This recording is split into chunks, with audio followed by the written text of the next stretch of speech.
Bonjour, bon après-midi, bonsoir, Balandino sur Étoile Lunes TV. Grande et ma joie de vous retrouver encore une fois aujourd'hui sur Décryptage politique, l'émission que vous aimez. En tout cas, merci pour vos encouragements, merci pour vos messages, vos appels, en tout cas, tout ce que vous faites pour nous montrer votre amour, en tout cas, ça nous va droit au cœur. Merci en tout cas infiniment.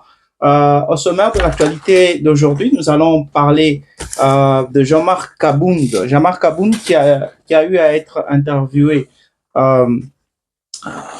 sur TV5, si je me trompe. Il a dit quelque chose par rapport à Félix Tshisekedi et Joseph Kabila.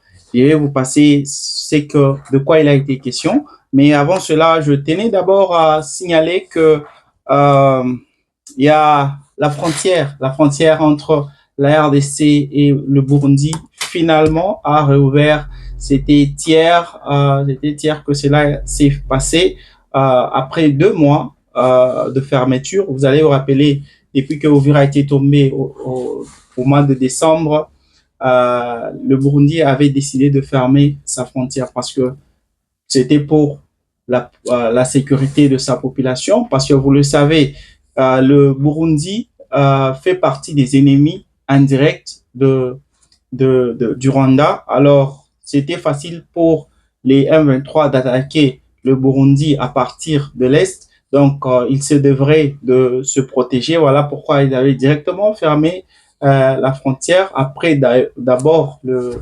repli stratégique de leurs forces, parce que nos FARDC étaient soutenus par l'armée burundaise. Alors, il y a eu quelques soldats qui avaient pu échapper aux mains des M23, qui étaient retournés, mais il y avait d'autres qui étaient restés capturés. Ils ont été capturés par les M23. Le M23 leur avait donné un temps pour retourner, chose qui avait été faite. Donc, finalement, retour au calme, cela veut dire aussi retour aux activités. Comme vous le savez, la ville d'Uvira dépend, l'économie même de la ville d'Uvira dépend majoritairement des commerces, des échanges commerciaux entre le Burundi et la RDC. Alors, la réouverture de cette frontière permettra aux activités de reprendre à la normale, et aussi à ceux-là aux autres autorités administratives qui jusque-là étaient encore cachées, et ils étaient encore en exil au Burundi.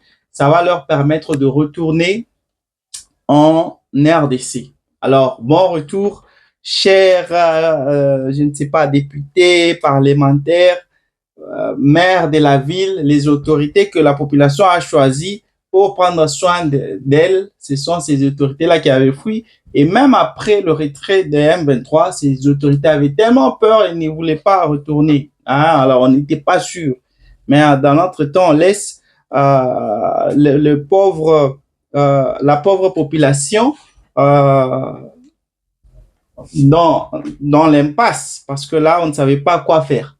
On retourne sur le dossier Jean-Marc Kabound. On le suit d'abord et puis je vous reviens juste après.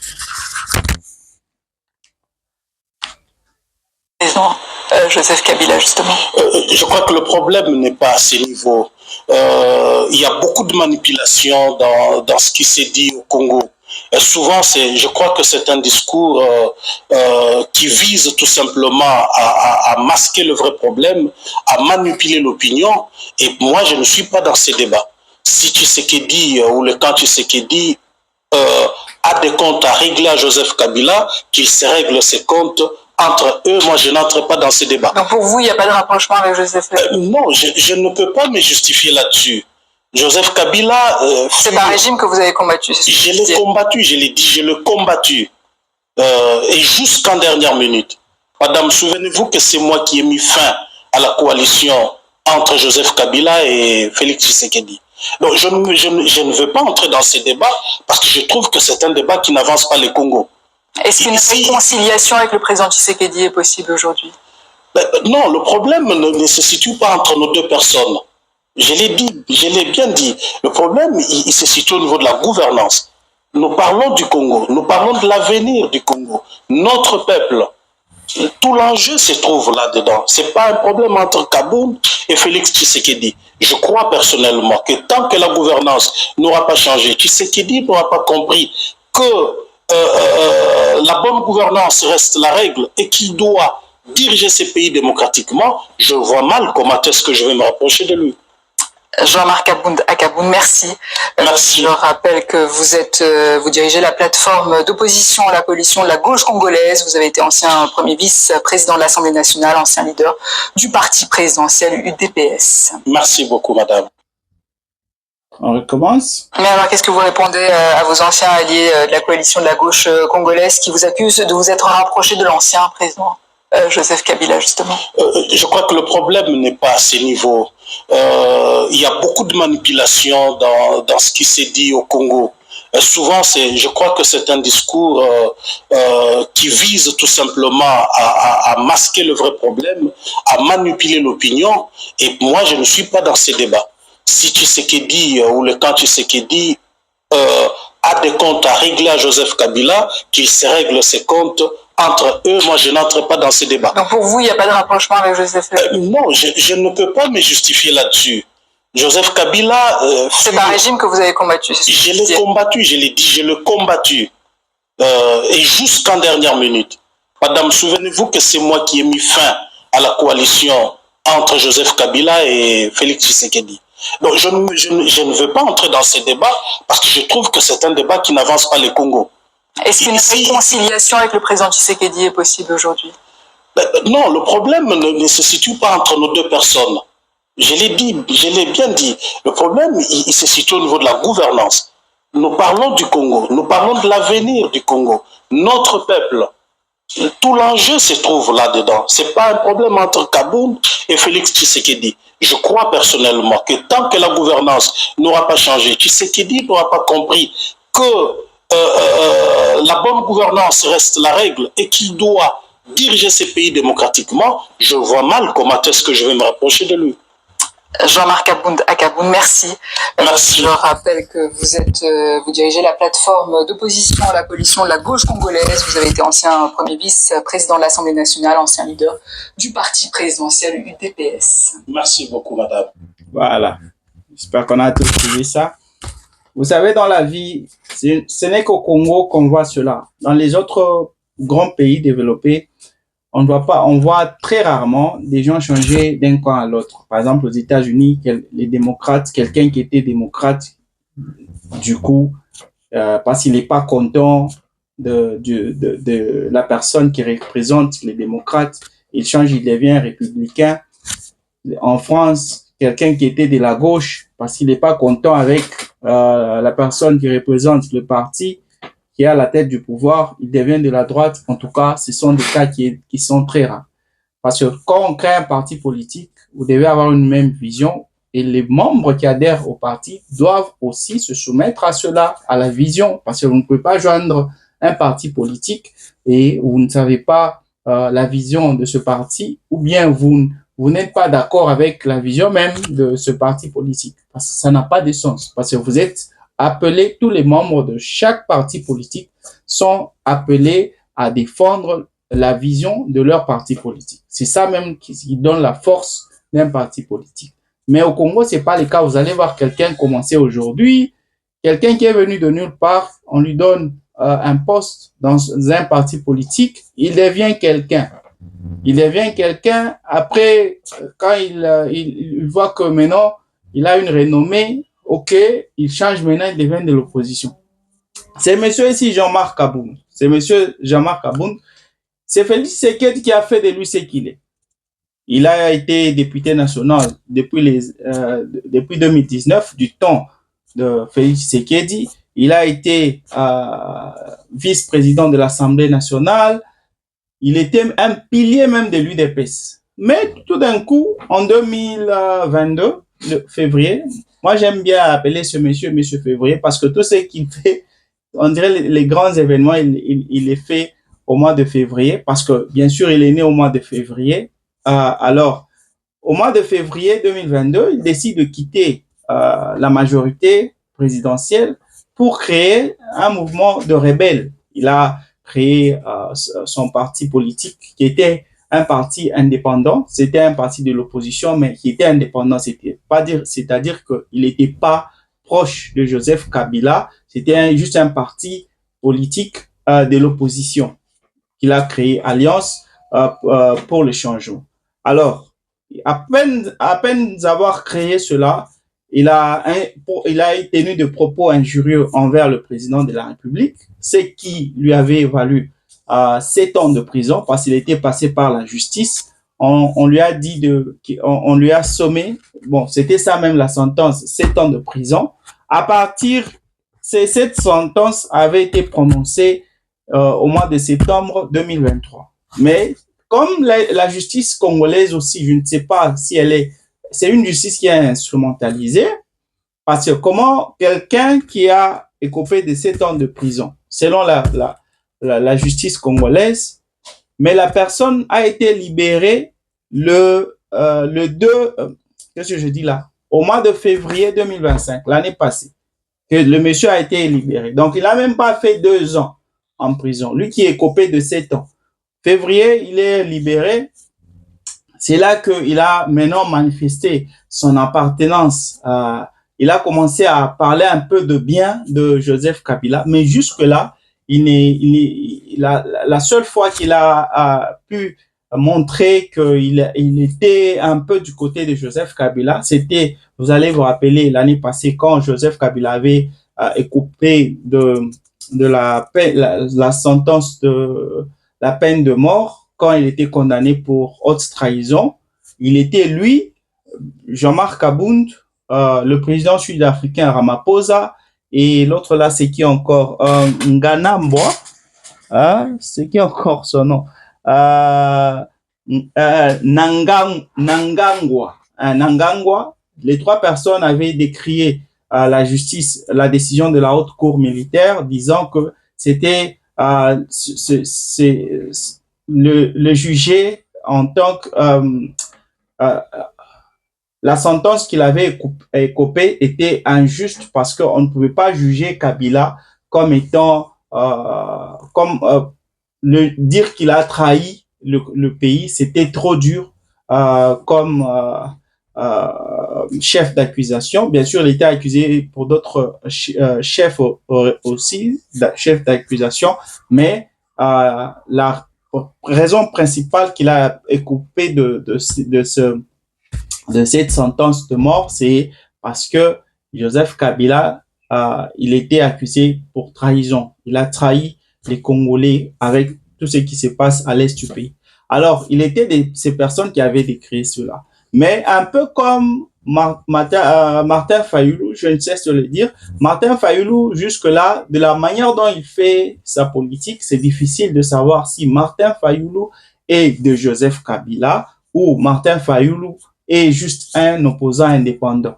Parce que il décrit tout ce qui se passe en RDC, toute la dérive même du président de Félix Tshisekedi. Il le décrit quand on arrête les opposants délibérément, les Aubin Minaku et consorts. Il est le premier qui s'est toujours levé pour décrire cela. Ce n'est pas seulement dire que Joseph Kabila a été condamné. Non, lui, il décrit pour tout le monde. Il veut qu'on puisse respecter la Constitution. C'est ça. Mais il n'a jamais manifesté qu'est-ce que je peux dire? Son alliance à Joseph Kabila. Il n'a jamais dit qu'il était un allié à Joseph Kabila. Non. Vous allez vous rappeler, même quand il y avait eu le conclave au Kenya, au conclave qui était organisé par Joseph Kabila, Martin Fayulu n'était pas parti. Il était, lui, et Moïse Katumbi qui n'était pas parti. Même Jean-Marc Abound, lui aussi, n'était pas parti. Mais il se peut, comme je ne cesse de vous le dire, le temps révèle toujours la vérité, les intentions cachées. Le temps révèle toujours la vraie couleur de quelqu'un, la couleur du cœur. Vous voyez. Alors, le monsieur, il a montré, c'était clair. Parce que il n'a pas voulu montrer, dire directement qu'il travaille avec Joseph Kabila, mais il a dit que si Félix Tshisekedi a un problème, que Félix Tshisekedi puisse régler ce problème-là avec Joseph Kabila. Et pourtant, tous les opposants exigent à ce qu'il y ait un dialogue inclusif avec tous les opposants, armés et non armés. Alors, quand il dit que Félix Tshisekedi puisse traiter du problème, s'il a un problème avec Joseph Kabila, qu'il traite le problème avec Joseph. Donc, il se dissocie de cette alliance, de ce dialogue, pour dire que Joseph Kabila Félix Tshisekedi doit traiter, il est prêt à ce qu'il puisse s'asseoir en retrait ou bien qu'il puisse être en retrait pour que Félix Tshisekedi puisse régler le problème avec Joseph Kabila, parce que c'est de ça même que l'on veut parler. Quand on lui a posé la question, est-ce qu'il y a un jour, c'est possible que toi et Tshisekedi, vous puissiez vous réunir? Il a été malin à cette question-là. Il n'a pas voulu dire non et il n'a pas voulu dire oui, parce que c'est comme quelqu'un qui cherche à manger des deux côtés. Mais pour le moment, il a avoué que Jean-Marc Abound est du côté de Joseph Kabila. Donc, s'il y avait, ne soyez pas étonnés si vous appreniez que Jean-Marc Abound a décidé de joindre le mouvement Sauvons le Congo. C'est comme ça que ça commence. Nous allons le voir avec l'autre là, Martin Fayoulou. Mais pour Martin Fayoulou, jusque-là, c'est difficile pour lui. C'est pas le même cas, parce que la popularité qu'a Fayoulou et la popularité qu'a Jean-Marc Abound, c'est deux popularités différentes. Martin Fayoulou, c'est de lui-même qu'il peut être un candidat sérieux aux élections 2028 comparativement à Jean-Marc Abound. Jean-Marc Abound a besoin de s'allier à un des poids lourds pour espérer avoir un poste dans le gouvernement de 2028. Donc, c'est un peu ça. Donc, c'est une bonne chose, selon moi, c'est une bonne chose que ce dernier puisse décider finalement d'avouer ou de montrer à la face du monde son appartenance à Joseph Kabila, mais aussi, c'est encore une traîtrise, c'est une façon de montrer encore à la face du monde que ces messieurs étaient incorrompus, parce que c'est lui qui a fait de lui ce qu'il est aujourd'hui, c'est Félix Tshisekedi. Il n'avait pas donné les motifs de son départ de l'UDPS, il a juste quitté pour aller former son propre parti. Je pense qu'il avait derrière la tête l'idée de joindre Joseph Kabila, mais il ne voulait pas le faire directement quand il avait créé ce parti. Il a voulu d'abord se créer une popularité pour que même si il adhérait au parti de Joseph Kabila, qu'on puisse le considérer comme quelqu'un de poids, quelqu'un comme un poids lourd qui adhère à un parti déjà de grande renommée. Je sais que moi, je peux dire de la situation. Parce que Félix Tshisekedi a fait ces messieurs, il a fait confiance en ces messieurs, il lui a donné des postes, des grands postes qu'il n'avait jamais occupés. Ces messieurs n'ont pas travaillé avec Joseph Kabila. Il était dans l'ombre même de Joseph Kabila. Il était méconnu de la classe politique du temps de Joseph Kabila. Mais Félix Tshisekedi, un homme de bonne foi, lui a fait confiance, il lui a donné des postes, mais regardez là où nous en sommes aujourd'hui, encore. Donc, voilà pourquoi c'est encore la politique en RDC. Il y a quelqu'un qui a dit que c'est une diarrhée, parce qu'on ne sait pas vraiment qui dit la vérité. Aujourd'hui, il dit ça, il peut dire Félix Tshisekedi est mauvais, il est mauvais, il est mauvais. Après, demain, il va dire Tshisekedi, il n'y a pas mieux que Tshisekedi, il n'y a pas mieux que Tshisekedi. On ne sait pas qui dit quoi, hein? Qui est véridique dans ce qu'il dit, qui garde la vérité, hein? Un peu comme Denis Mukwege, l'homme qui ne change pas ses propos depuis qu'il a été dans la classe politique, depuis qu'il a décidé de joindre la politique. En tout cas, il n'a pas changé ses mots, il garde toujours ces mêmes paroles. Vous sentez que c'est quelqu'un qui veut le changement réel dans le pays. Mesdames et messieurs, c'était Décryptage politique avec votre frère Francis. Merci de nous avoir choisis je vous recommande ou je vous prie de nous suivre sur toutes nos plateformes. On est sur Facebook avec déjà plus de 21 000 abonnés. Sur Facebook, il y a deux comptes. Il y a le compte Étoile Lune Inès TV et il y a aussi un autre compte Étoile Lune Inès TV / YouTube channel. Allez là-bas, vous allez voir, il y a 21 000 abonnés déjà là-bas.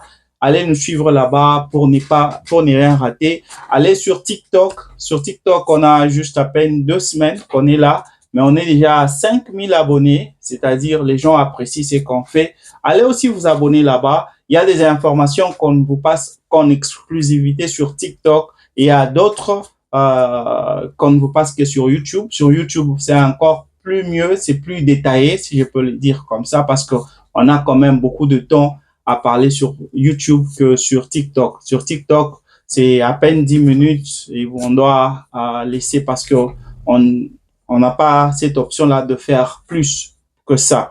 Alors, abonnez-vous sur nos plateformes pour ne rien rater. Je dis merci à ceux-là qui nous suivent déjà de partout sur toutes les plateformes et qui nous appellent pour nous encourager. En tout cas, on est là, comme je ne sais ce que vous voulez dire, on est là pour vous. Vous nous donnez de la force. Merci pour votre fidélité. On se retrouve demain avec la même force, la même énergie. Bye.